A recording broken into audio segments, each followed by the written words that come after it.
Good morning, good afternoon, good evening, ladies and gentlemen, boys and girls.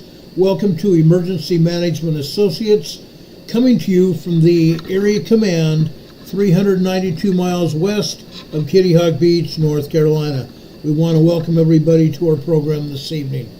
First off, we're going to start, as we have in times past, with the salute to the United States of America.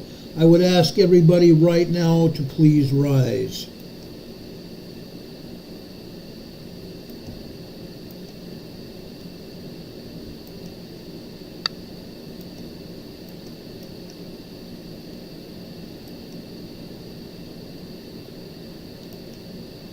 I pledge allegiance to the flag of the United States of America and to the republic for which it stands, one nation, under God, indivisible, with liberty and justice for all.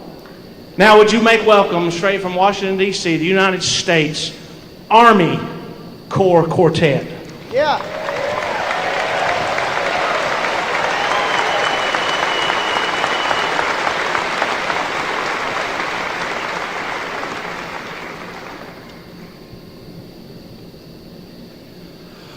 Oh, say, can you see by the dawn's early light what so proudly we hailed at the twilight's last gleaming,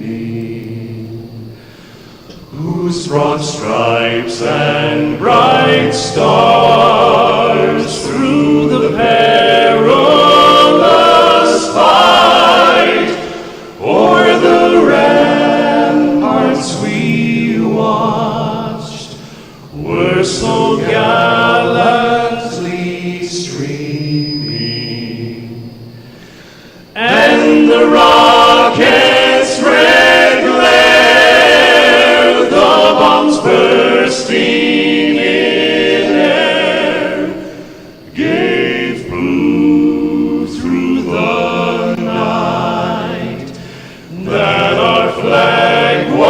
still there.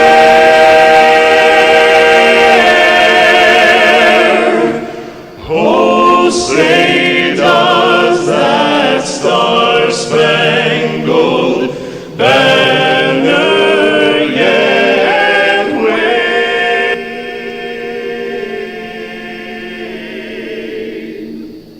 o'er the land of the free and the home of the brave?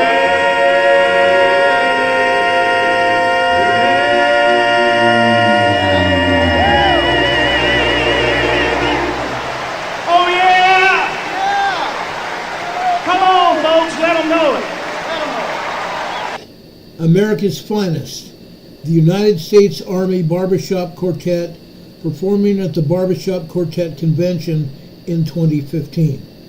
We thank these great men for bringing us this beautiful program. We thank all of our armed forces around the world, wherever they might be.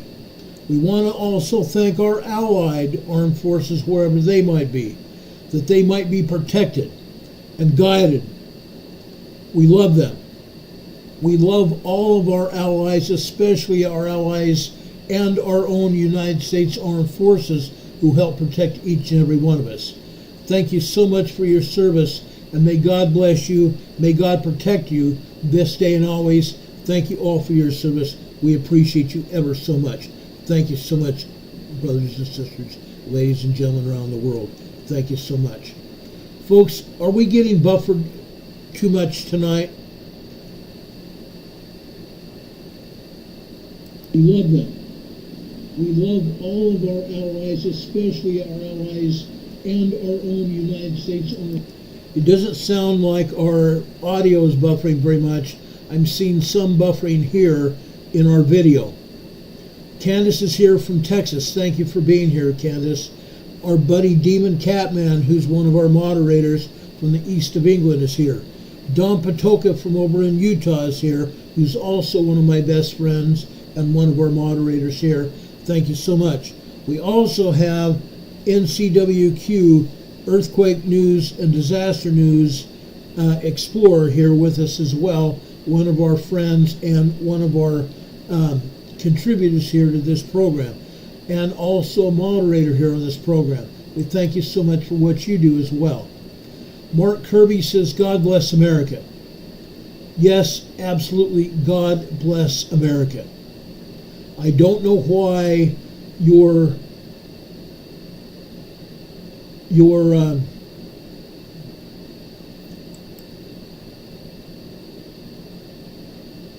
I don't know why you are taking your comment off our program.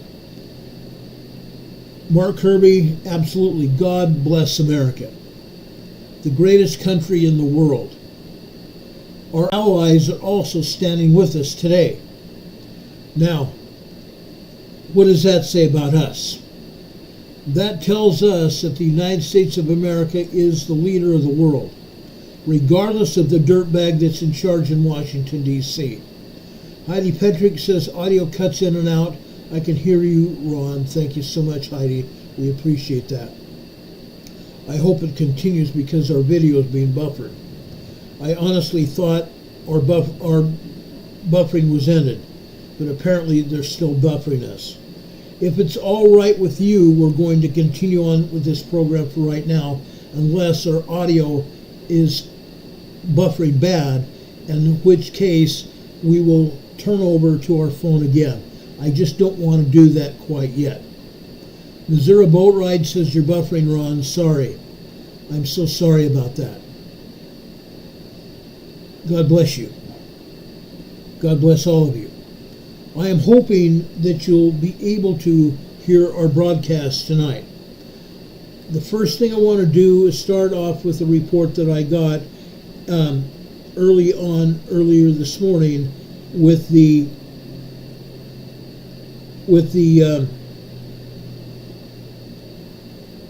Israeli attack on Iran late last night and early this morning. After the attack was finished, it was already 3:30 in the afternoon by the time I got a report out of Israel. And that's fine. I have no problem with that. But my issue is we attacked, or Israel attacked Iran, and I have no problem with that at all. That had to have happened.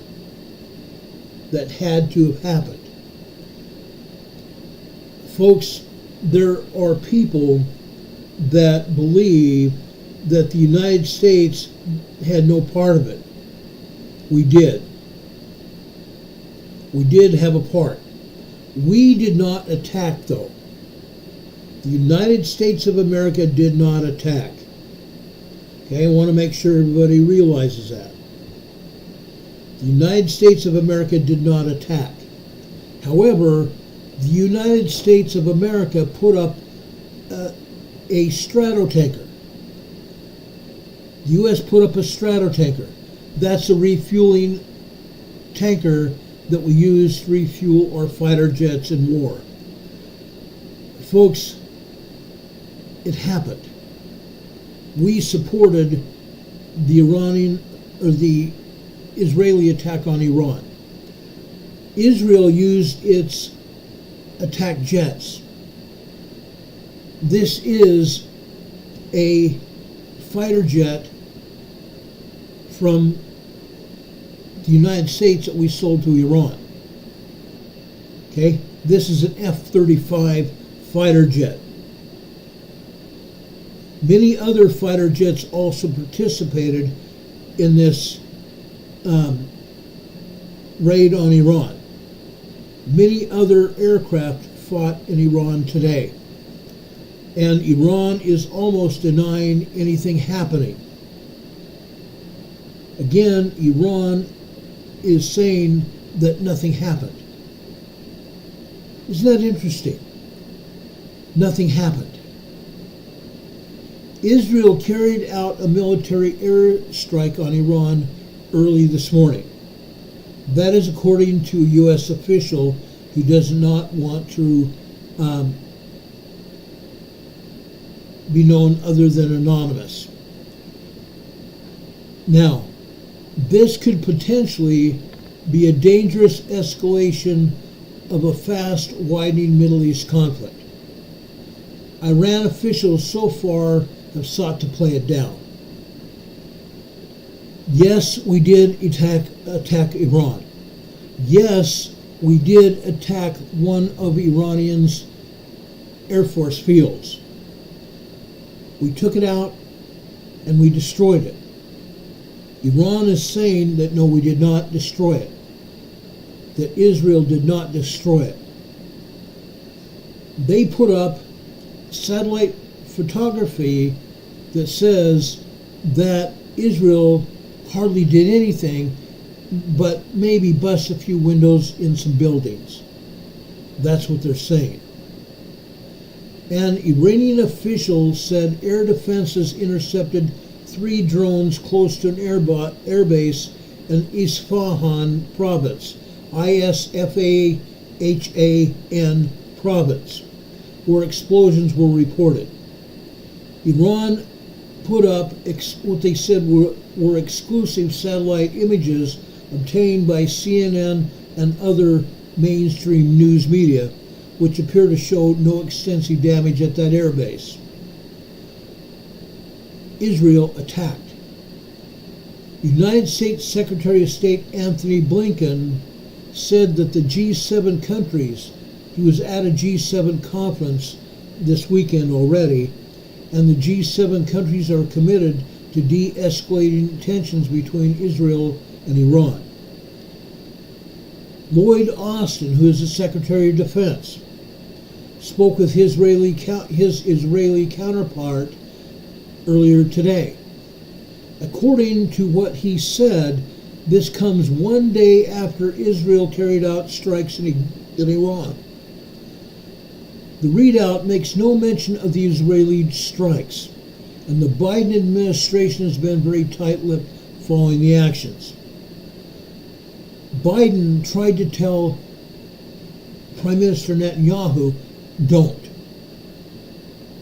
That was what Biden told one of our reporters when asked what he had told Netanyahu. He said, don't. Israeli defenses met in closed-door briefings prior to the attack. They put up in their Security Council briefing in Israel what amounts to an attack plan, a limited attack plan in Iran, but a very successful, what turned out to be a very, very successful attack plan in Iran. Austin said that Israeli Defense Minister Yoav Gallant discussed regional stability as well as the ongoing war in Gaza, according to the Pentagon. Austin also spoke with Gallant on Thursday, yesterday, before the strikes took place.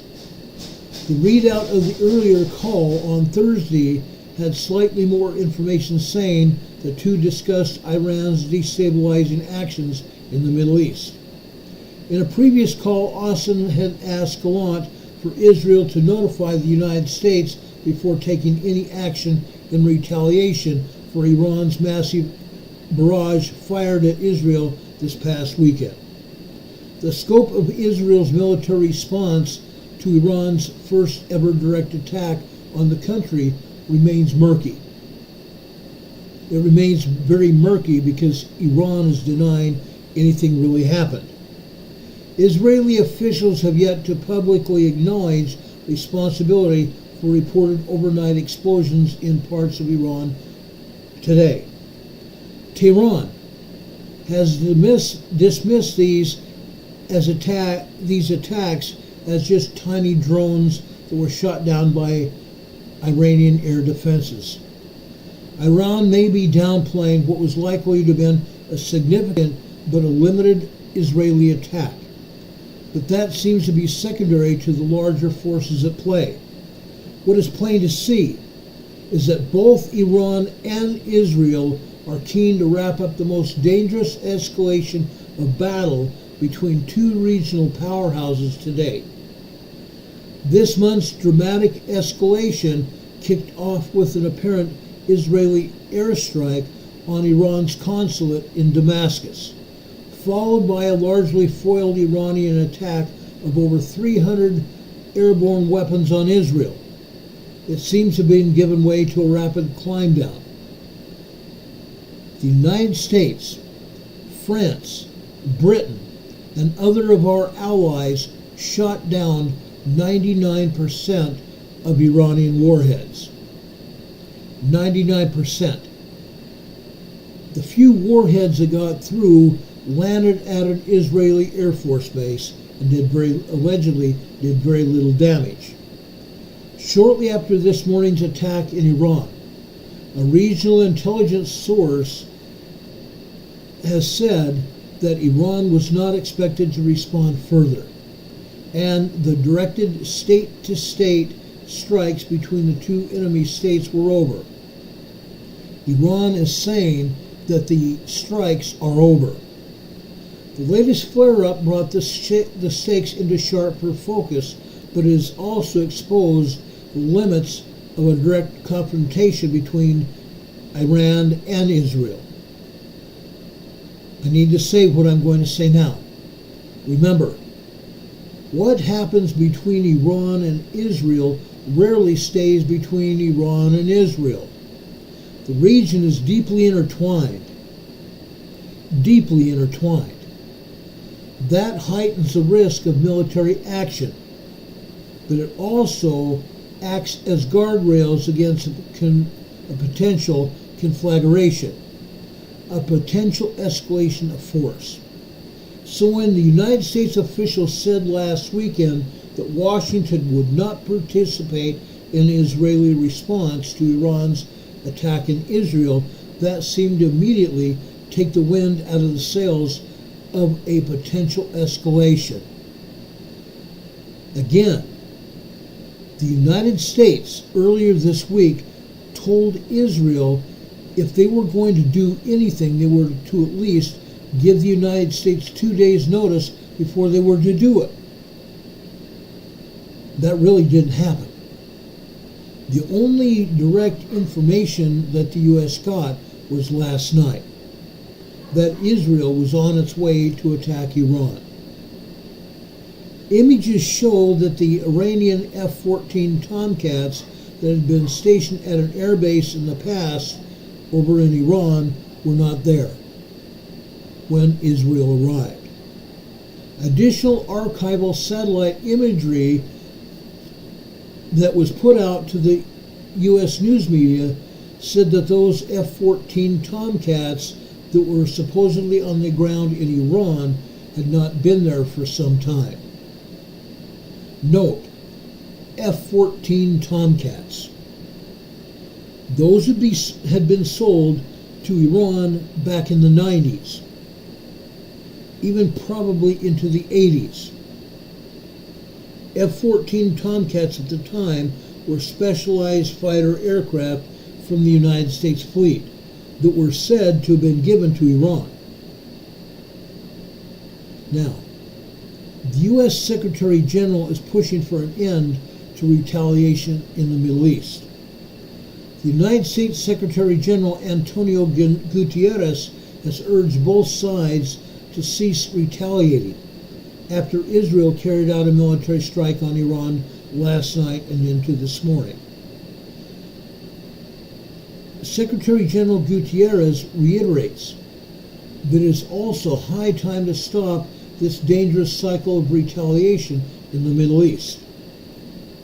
The Secretary General condemns any act of retaliation and appeals to the international community to work together to prevent any further development that could lead to devastating consequences in the Middle East region and beyond.